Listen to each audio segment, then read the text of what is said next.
nggak tahu lah caranya megang keris yang benar gimana ya, pokoknya saya beginilah. Jadi kita akan ngebahas keris ya sekarang ya. Zaman sekarang juga dipakai untuk aksesori saja ya. Jadi ini keris saya beli dari jalanan ya, keris jalanan namanya Bolodewo lah. Dan kemudian keris ini harganya juga cukup murah, saya tahu 150.000 kali ya, atau sampai 200 saya juga lupa, tapi yang jelas cukup murah. Dan kemudian biasanya ini keris dibuat oleh pedagang lokal ya, tukang besi atau pandai besi lokal lah. Jadi harganya cukup murah gitu kan. Kemudian gagangnya ini nanti saya kasih tahu, gagangnya sempat pecah ya. Kemudian jadi teman-teman bisa lihat di sini, ini ada tulisan-tulisan Jawa, mungkin Jawa kuno. Saya nggak ngerti apakah dia yang membuat keris ini benar-benar cuman tukang besi lokal, atau emang keris ini sebenarnya sekalipun murah tapi dibuatnya dari beberapa puluh tahun yang lalu gitu. Dan ini ada corak-corak tulisan Jawa ya, mungkin Jawa juga, mungkin enggak, saya nggak terlalu ngerti. Tapi yang jelas keris ini kayaknya udah berkarat ya, udah berkarat, dan kemudian nggak tajam ya, kalau dipegang begini nggak tajam, tapi ya cukup bisa melukai orang ya. Kita nggak akan lakuin pembuktian ya, kita cuma akan review beberapa feature dari keris ini ya. Keris ini featurenya di sini, ini bengkok karena saya sempat gunain untuk pengujian ya. Jadi pengujian apakah keris ini cukup bagus atau secara ketajaman itu oke gitu atau enggak. Jadi untuk harga yang mungkin 100 sampai 200.000, apakah ini keris bisa dijadikan sebagai pajangan aja, dijual dengan harga yang lebih tinggi dari harga sebenarnya?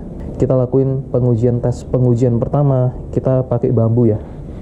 Jadi ini nanti saya akan buka. Nah, saya pernah lakuin untuk bambu itu, saya pakai begini. Jadi ini adalah mungkin feature yang nggak pernah dipakai ya di keris ya. Misalnya dulu pada zaman Belanda gitu, apakah ada pernah orang misalnya melakukan tindakan kekerasan ke orang lain menggunakan keris itu pakai ujungnya begini, atau pakai ini ya kan, atau pakai feature yang ini, saya nggak pernah tahu, atau pakai yang sebelah sini nggak tahu. Tapi yang jelas kalau pegangannya agak ke sini, ini akan melukai jari saya, jadi cukup riskan gitu kan. Terus kemudian keris saya nggak ngerti, tapi kita akan review yang lain lagi ya. Jadi keris ini kalau di kesini, oke, dia nggak tajam ya kan. Oke, cukup segini aja goresannya ya. Kita kayak pakai gergaji begini, apakah tajam? Oke, berarti cukup tajam juga. Cuman yang paling signifikan yang kita bisa lihat itu adalah di sini ya. Jadi ini bambu, jadi ininya bambu ya kan. Ini cukup bisa oke. Jadi cukup tajam ya. Jadi ini juga kalau udah masuk ke dalam tajam nih begini, agak susah angkatnya. Oke. Nah, kemudian selain feature itu, kita coba lepas ya. Jadi secara ketajaman masih bisa dipakai gitu kan. Kalau untuk potong itu masih bisa. Secara ketajaman, secara estetik, ini sebenarnya benar-benar besinya udah lawas banget ya, lawas banget, dan udah ini. Dan saya nggak ngerti, kalau cuman untuk pajangan doang mungkin bagus ya. Oke. Kemudian kalau untuk pesta pernikahan juga oke, tapi terlalu polos ya. Kemudian kayunya pun saya nggak tahu ini kayu jati atau enggak, kasar banget, dalamannya itu nggak dihalusin sama sekali. Jadi sekalipun di sini apa ini namanya ya, dipernis ya, tapi dalamannya itu nggak halus sama sekali. Jadi saya rasa ini buatnya juga asal-asalan ya. Pokoknya dia buat dalam bentuk banyak, dalam jumlah banyak gitu. Kemudian kita lihat gagangnya ya.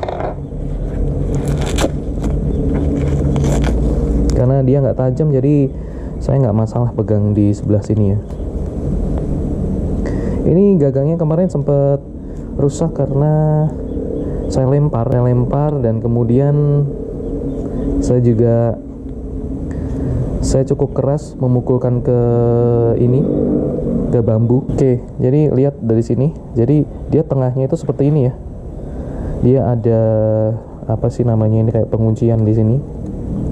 Dan dia sebenarnya awalnya itu dilapisin berbagai macam kayak merah D5 apa segala itu, tapi hilang semua ini. Jadi ini bener-bener udah lama. Terus kemudian dalamnya itu kita buka aja ya. Dalamnya begini aja. Dia dilapisin ditambah sama tali rafia. Nah, kemudian ini yang patah kemarin. Oke. Jadi ini teman-teman harus bisa membedakan kalau mau beli keris. Dan nah, jadi begini ya teman-teman ya. Jadi ini adalah tampakan keris yang tanpa belebet. Ini namanya belebet. Kemudian cara pegangnya, biasanya saya nggak ngerti nih, cara megangnya begini kali ya. Oke, begini. Maka dia akan kena nih ke ini saya. Jadi harusnya tuh dilapisin sesuatu di sini. Oke. Kemudian juga kalau kebalik cara masukinya, maka dia nggak bisa ini ya, nggak bisa pas gitu ya. Pemegang keris juga mesti tahu, mesti kebiasaan gitu. Kemudian bisa dibeginiin juga. Oke. Kalau kita anime Naruto atau apa, mungkin pedangnya dinaikin. Oke. Oh, oke, harusnya begini ya, begini. Jadi ujungnya sini. Oke, jadi ujungnya sini, tapi juga bisa sih kanan. Nah, waktu saya begituin ini copot ini. Oke, secara tusukan juga keris itu nggak bisa untuk nusuk ya. Maksudnya kalau kita lihat dari bambu ini nggak terlihat karena bambu ini keras. Oke, keris ini juga nggak bisa digunakan. Nah, itu akan suaranya akan kenceng banget ya. Saya nggak ngerti. Nah, ini saya salah. Cara pegangnya bisa begini ya, harusnya begini ya. Saya bisa begini juga sih. Oh, saya salah lagi kan. Jadi emang udah lama kerisnya. Nggak tahu lah caranya megang keris yang benar gimana ya. Pokoknya saya beginilah. Jadi sebenarnya cukup begitu aja review saya. Jadi untuk keris seperti ini teman-teman mesti lihat ciri-cirinya. Keris murahan ya, keris murahan. Dan begitu dia itu, ini bener-bener besi ya, karena dia kan neyeng, dia udah karatan ya, dia udah karatan begini udah nggak usah dibeli gitu loh. Dan ini harganya juga harusnya di bawah 50.000 lah harusnya. Jadi begitu aja cukup review saya.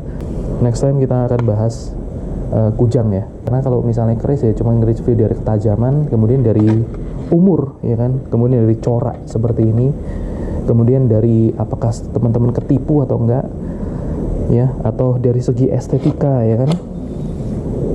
Oke. Dan keris juga nggak bisa dipakai untuk yang lain ya, jangan dipakai untuk melukai orang lain karena itu salah. Oke, jadi sampai jumpa di review berikutnya. Bye bye.